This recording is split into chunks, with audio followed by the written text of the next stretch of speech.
Hello दोस्तों, मैं आपका स्वागत करता हूं टॉपर्स टारगेट में। आज जो हम पढ़ने वाले हैं वो हमारा लास्ट सेशन होगा नाउन का। जो इस लास्ट सेशन में पढ़ेंगे इसमें एक छोटा सा रूल होगा बस इसका अपोस्ट्रोफी एस का, जो हमारा लास्ट रूल है और बड़ा ही इंपॉर्टेंट रूल है। ठीक है ना। और ये मैंने आपको पिछले सेशन में एक साथ इसलिए नहीं पढ़ाया क्योंकि थोड़ा क्या है, थोड़ा हट अलग सा रूल है, इसलिए क्या किया, इसे थोड़ा अलग पढ़ाने की कोशिश की जा रही है। ठीक है ना। तो देखिए पहला रूल जो हम पढ़ने वाले हैं इसमें पहला, अब जो अपोस्ट्रोफी एस का ये लास्ट रूल होगा, अपोस्ट्रोफी एस के अंदर ही पढ़ेंगे हम। यूज ऑफ अपोस्ट्रोफी एस में ही हम जो लास्ट रूल है यूज ऑफ अपोस्ट्रोफी एस में ही पढ़ेंगे। यूज ऑफ अपोस्ट्रोफी एस में ही हम इसे पढ़ने वाले हैं। क्या है ये रूल? रूल कहता है कि इफ, ठीक है ना, रूल को समझिएगा, इफ टू और मोर नाउन, अगर एक या एक से ज्यादा, ठीक है ना, अगर एक या एक से ज्यादा नाउन, इफ टू और more noun refer to the same person और थिंग, ठीक है ना, इफ टू और more noun refer to the same person और thing then apostrophe s is used with last one। Last one मतलब last noun के साथ यूज होगा। ठीक है ना। दोबारा सुनिएगा एक बार रूल क्या कहता है। रूल कहता है कि इफ टू और मोर नाउन, इफ टू और more noun refer to the same thing, if two or more noun refer to the same thing then apostrophe s is used with the last noun, ठीक है ना, या फिर last one. तो क्या कहता है, इसका मतलब क्या हुआ कि जब क्या होगा, एक या एक से ज्यादा नाउन होंगे किसी भी एक ही सेंटेंस में, एक या एक से ज्यादा क्या है, नाउन है, या फिर वो सब्जेक्ट के तौर पर सब्जेक्ट ही होगा जनरली। ठीक है ना। वहां पर अगर वो काम कर रहे हैं तो फिर क्या होगा, वहां पर जो अगर वो क्या कर रहे हैं, एक पर्सन या फिर एक थिंग के लिए रेफर हो रहे हैं, मतलब एक ही पर्सन या एक ही थिंग के लिए क्या कर रहे हैं, रेफर हो रहे हैं, तो जो अपोस्ट्रोफी एस है वो कहां यूज होगा, लास्ट वाले नाउन के साथ यूज होगा। देखिए एग्जांपल से आपको बिल्कुल क्लियर हो जाएगा कि कहना क्या चाहता है रूल। पहले तो देखिए रूल देखिए, रूल में लिख देता हूं। रूल नंबर 5 है, लास्ट रूल भी कह सकते हैं आप इसे अपोस्ट्रोफी एस का। क्या है रूल? इफ टू और more noun, if two or more noun if two or more noun refer to the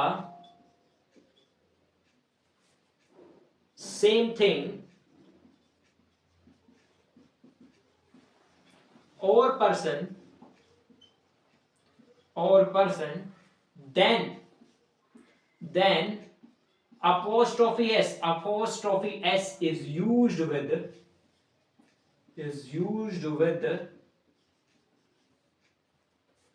last one।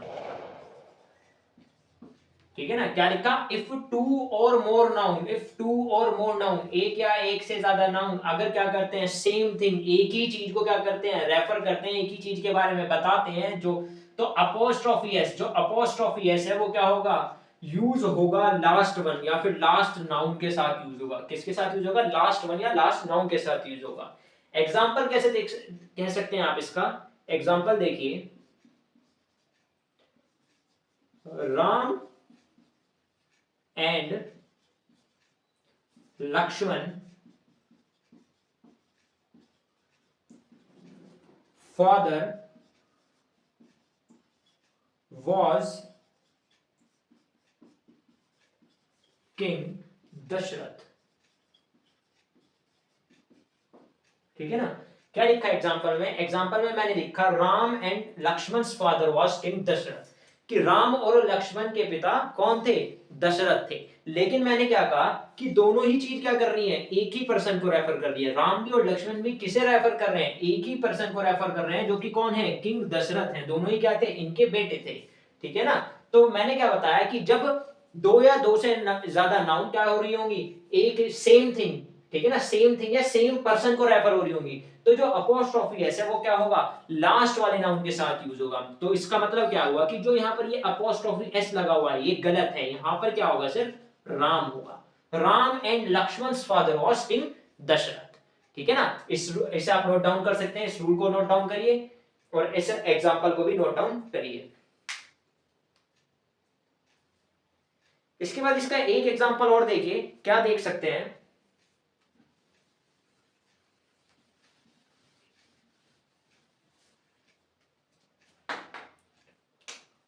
Ram and Shyam father met today. Ram and Shyam's father met today. तो क्या ये सेंटेंस सही है? क्या इसमें कोई एरर होगी? क्या आप मुझे बता सकते हैं कि इसमें कोई एरर होगी? तो देखिए ये रूल जो है या फिर ये एग्जांपल जो है, ये एग्जांपल क्या है? बिल्कुल सही है, ठीक है ना।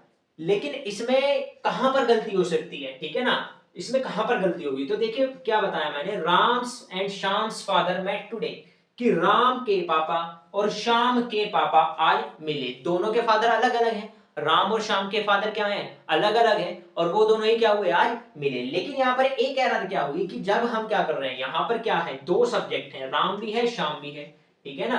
राम भी है और श्याम भी है, और दोनों के फादर अलग अलग है, मतलब सेम थिंग को रेफर नहीं हो रहा है या सेम पर्सन को रेफर नहीं हो रहा है। तो सेम पर्सन या सेम थिंग को अगर रेफर नहीं हो रहा है तो फिर यहाँ पर क्या होगा? फादर नहीं होगा, यहाँ पर फादर्स होगा, कि राम और श्याम के पिताजी आज मिले, ठीक है ना। राम और श्याम के पिताजी आज मिले, तो यहां पर क्या होगा? ये फादर्स होगा, ठीक है ना, फादर नहीं होगा। तो इसमें ये क्या थी? एक ग्रामेटिकल एरर थी।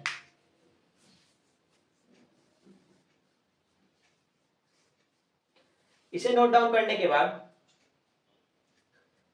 इसके कुछ आपने रूल तो लिख ही लिया होगा, इसके कुछ एग्जांपल अगर मैं और बताऊं आपको तो क्या होंगे?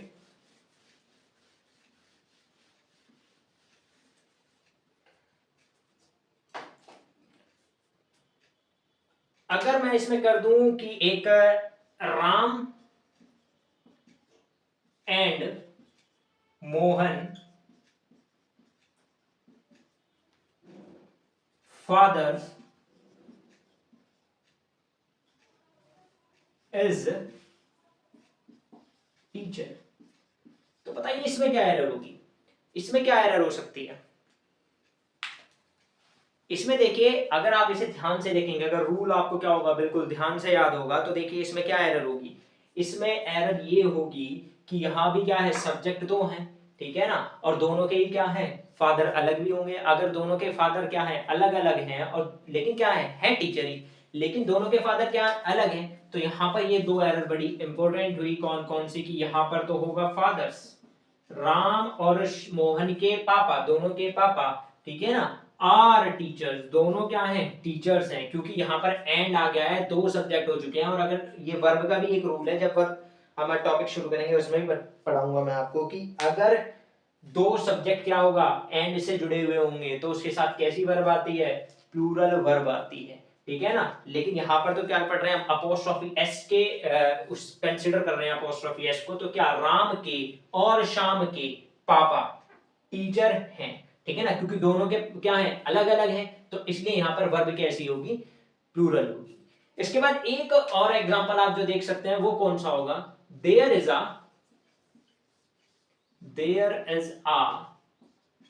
lot of money, there is a lot of money, there is a lot of money in Prakash and Sudhir joint account.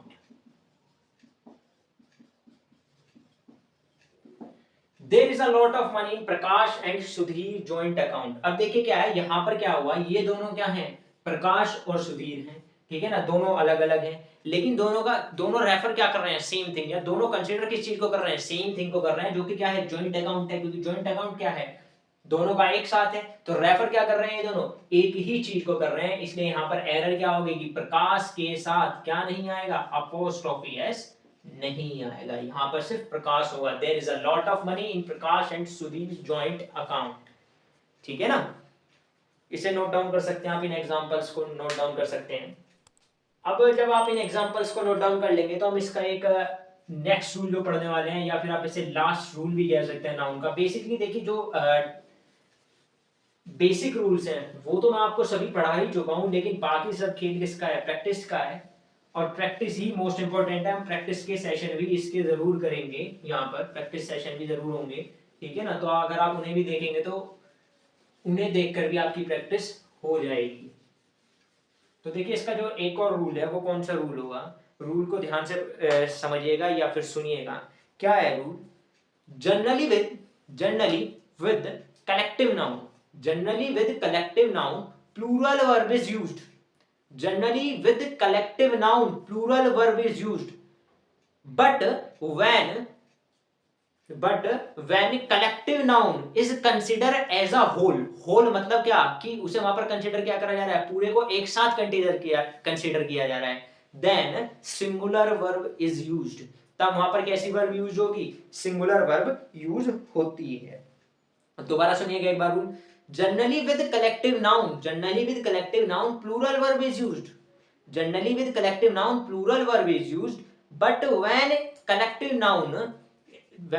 Collective noun is consider as whole, ठीक है ना, जब उसे क्या माना जाएगा, होल माना जाएगा, पूरी को एक साथ माना जाएगा, then singular verb is used, ठीक है ना, तब कैसी वर्ब यूज होगी, इसके साथ सिंगुलर वर्ब यूज होगी। तो देखिए कलेक्टिव नाउन के ऊपर सिर्फ एक ही यही रूल है, और यही रूल क्या है, सबसे अच्छा रूल भी है, ठीक है ना, और इंपॉर्टेंट रूल भी है। तो देखिए रूल मैं एक बार आपको लिखकर भी बता देता हूं क्या रूल है।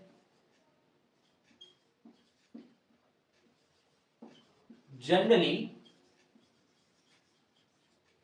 with the collective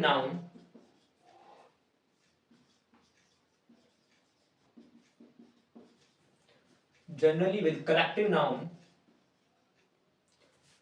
plural verb is used, plural verb is used, but when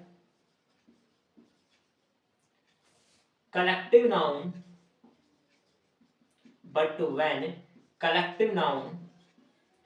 is considered as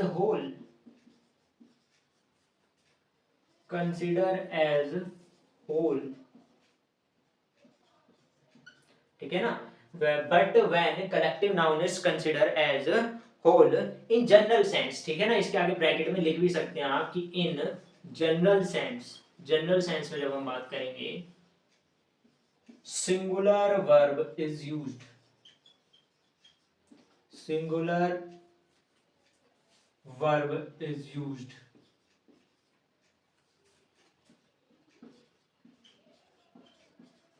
ठीक है ना। तो क्या कहता है रूल, क्या कहता है रूल, कहता है कि generally with collective noun plural verb is used, generally क्या होता है कि कलेक्टिव नाउन के साथ प्लूरल वर्ब यूज होती है, पर अगर कलेक्टिव नाउन को कैसा कंसिडर किया जाए, अगर कलेक्टिव नाउन को कैसा कंसिडर किया जाए, होल मतलब उसे क्या माना जाए, पूरा माना जाए, ठीक है ना, पूरे को एक साथ कंसिडर किया जाए इन जनरल सेंस, जब हम कोई जनरल बात करते हैं, अभी एग्जांपल से आप समझ जाएंगे, then singular verb is used, तो कैसी वर्ब यूज होगी, फिर सिंगुलर वर्ब यूज होती है। इसे रूल को नोट डाउन कर सकते हैं आप, इसके बाद मैं आपको इसके कुछ एग्जांपल बताता हूं बड़े अच्छे से।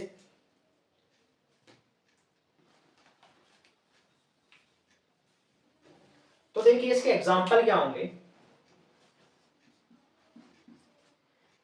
एग्जाम्पल में आप क्या लिख सकते हैं, द कैटल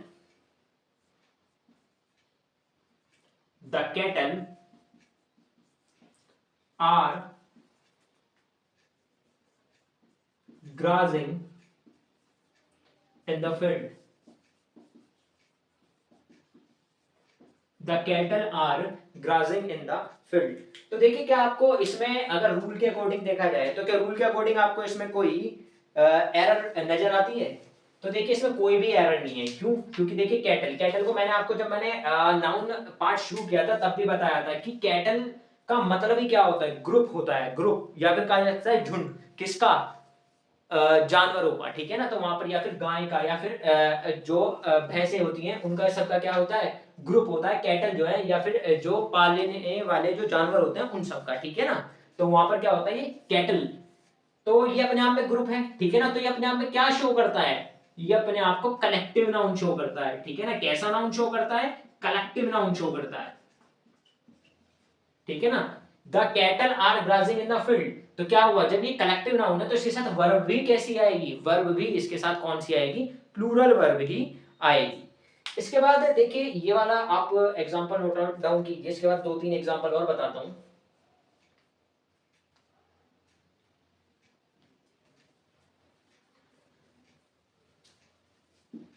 ठीक है, आपने नोट डाउन कर लिया होगा तो मैं इसे रफ करता हूं।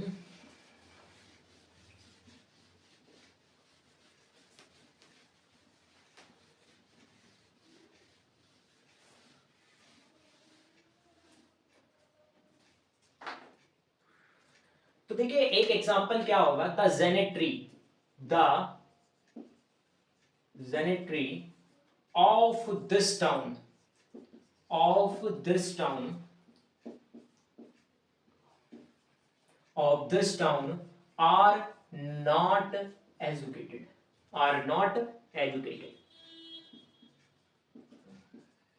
ठीक है ना, the gentry of this town are not educated. तो देखिए सबसे पहले तो मैं आपको जेनेट्री का मतलब, आप जो मैं मीनिंग्स बताता हूँ आप उन्हें क्या कर सकते हैं, जो आपकी कॉपी है उसके लास्ट पेज पर आप सभी के मीनिंग्स लिख सकते हैं, ठीक है ना। तो इससे क्या होगा कि आपकी बुक में नोट रहेंगे तो आप 2-3 बार देंगे तो याद हो जाएंगे। तो देखिए जेनेट्री, जेनेट्री का मतलब क्या होता है कि जैसे हम कह देते हैं ना जनरल सेंस में कि यहाँ के लोग बाग, ठीक है ना, यहाँ के लोग बाग या फिर यहाँ के लोग क्या हैं, ऐसे हैं वैसे हैं, तो उन्हें क्या कहा जाता है, जेनेट्री कहा जाता है। तो इसने कहा कि the gentry of this town are not educated. तो इसमें एरर कहां हुई, तो देखिए इसमें एरर ये होगी कि जेनेट्री, जेनेट्री अपने आप में कैसा नाउन है, ये कलेक्टिव नाउन है, ठीक है ना, कलेक्टिव नाउन है। लेकिन ये कलेक्टिव नाउन तो है, लेकिन उसके बावजूद भी क्या करता है, पूरे किसकी बात कर रहा है, पूरे समाज की बात कर रहा है, या फिर वहां के क्षेत्रवासियों की बात कर रहा है, या फिर वहां के लोगों की बात कर रहा है, ठीक है ना। पूरे को कैसा कंसिडर कर रहा है, ये एक साथ कंसिडर कर रहा है, होल कंसिडर कर रहा है, ठीक है ना। होल का मतलब कि ये अपने आप में क्या बता रहा है कि ये क्या है, ये अपने आप में एक पूरा ग्रुप है,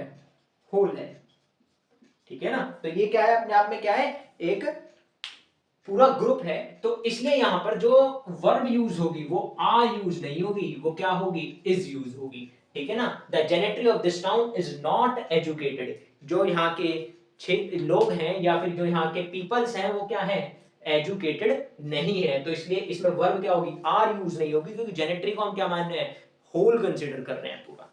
देखिए इसके बाद एक बहुत इंटरेस्टिंग आपको जो एग्जांपल मैं बताने वाला हूं वो क्या है, the police, the police has arrived, the police has arrived. और इसके बाद क्या हो सकता है, the police, the police has become merciless, the police has become merciless, ठीक है ना। जो पुलिस है वो क्या हो गई है, मर्सीलेस हो गई है। तो देखिए यहाँ पर क्या एरर है, यहाँ पर एरर ये है, आप दोनों ही सेंटेंस में जब आप पढ़ेंगे तो इसमें एरर आपको ये पता चलेगी कि देखिए द पुलिस हैज अराइव्ड, क्या है, पुलिस आ गई है, ठीक है ना। तो पुलिस आ गई है तो वहां पर क्या होगा कि जो ये हैज वर्ब लगी हुई है ये क्या है, यहाँ पर गलत है, हैज की जगह क्या होगा, हैव होगा। क्यों, क्योंकि हम एक पर्टिकुलर पुलिस की बात कर रहे हैं, एक क्षेत्र की या फिर एक एरिया की पुलिस की बात कर रहे हैं कि पुलिस आ गई है। तो पुलिस क्या है, यहाँ पर एक पर्टिकुलर किसी एक एरिया की बात करेंगे या फिर कुछ पर्टिकुलर लोगों की बात कर रहे हैं यहाँ पर। लेकिन यहां पर क्या कर रहा है, the police has become merciless, police क्या हो गई है, मर्सीलेस का अगर मैं आपको मीनिंग बताऊं तो मर्सीलेस का मीनिंग होता है निर्दयी, आप लिख सकते हैं निर्दयी, ठीक है ना। क्या होता है, निर्दयी होता है, द पुलिस हैज बिकम। तो यहां पर पुलिस को क्या माना जा रहा है, कंसिडर किया जा रहा है, किया जा रहा है एज एन होल, होल मतलब पूरी पुलिस, ठीक है ना। पूरे पुलिस क्या, पूरे पुलिस का मतलब पूरे ग्रुप को या फिर जो जहां पर जितनी भी पुलिस है उसे क्या किया जा रहा है, यहाँ पर मर्सीलेस कंसिडर किया जा रहा है, ठीक है ना। तो यहाँ पर ये क्या यूज हो रहा है, एज एन होल कंसिडर किया जा रहा है। अगर यहाँ पर एज एन होल कंसिडर किया जा रहा है तो यहाँ पर वर्ब कैसी होगी, ये यहाँ पर वर्ब सिंगुलर वर्ब होगी। इसके बाद और देख सकते हैं आप, और इंटरेस्टिंग जो मैं आपको बताऊंगा इसमें वो क्या होंगे,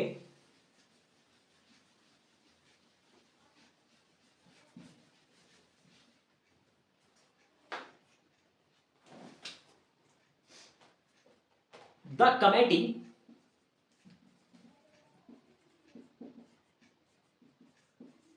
the committee has given its verdict. दूसरा लिखेंगे the committee has divided in its opinion। ठीक है ना। तो देखिए दोनों में क्या है, कमेटी का यूज हो रहा है, और मैंने जब आपको सबसे स्टार्टिंग में क्या बताया था, काइंड्स ऑफ नाउन बताए थे। काइंड्स ऑफ नाउन में मैंने जब आपको कलेक्टिव नाउन बताया था, तो उस कलेक्टिव नाउन में जो कमेटी था, ठीक है ना, वो कलेक्टिव नाउन के अंदर आ रहा था, क्योंकि कमेटी क्या है, ग्रुप है, तो ये एक तरह का क्या होता है, कलेक्टिव नाउन होता है। ठीक है ना। अभी कलेक्टिव नाउन तो है, उसके बाद अब हमें इसमें क्या बताना है, एरर बतानी है। तो देखिए the committee has been given its verdict.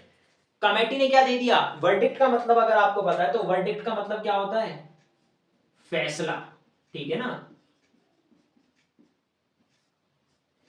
ठीक है ना, कोई भी क्या करना, कोई भी फैसला सुना देना। ठीक है ना। The committee has given its verdict. तो कमेटी ने क्या दे दिया, अपना वर्डिक्ट दे दिया। तो देखिए ये वाला जो है, ये वाला बिल्कुल करेक्ट है, बिल्कुल सही है। क्यों सही है, क्योंकि देखिए यहाँ पर कमेटी क्या कर रही है, पूरी कमेटी एक साथ एक ही वर्डिक्ट दे रही है। ठीक है ना, पूरी कमेटी में कोई भी मतभेद नहीं है। यहाँ पर इसे क्या माना जा रहा है कि पूरी कमेटी ने क्या दे दिया है, अपना वर्डिक्ट दे दिया है। और पूरी कमेटी ने अगर वर्डिक्ट क्या दिया है, एक ही दिया है, तो फिर कैसा होगा, यहाँ पर जो वर्ब होगी वो भी कैसी होगी, सिंगुलर वर्ब होगी। अगर यहाँ पर सिंगुलर वर्ब यूज हो रही है तो ये सही है।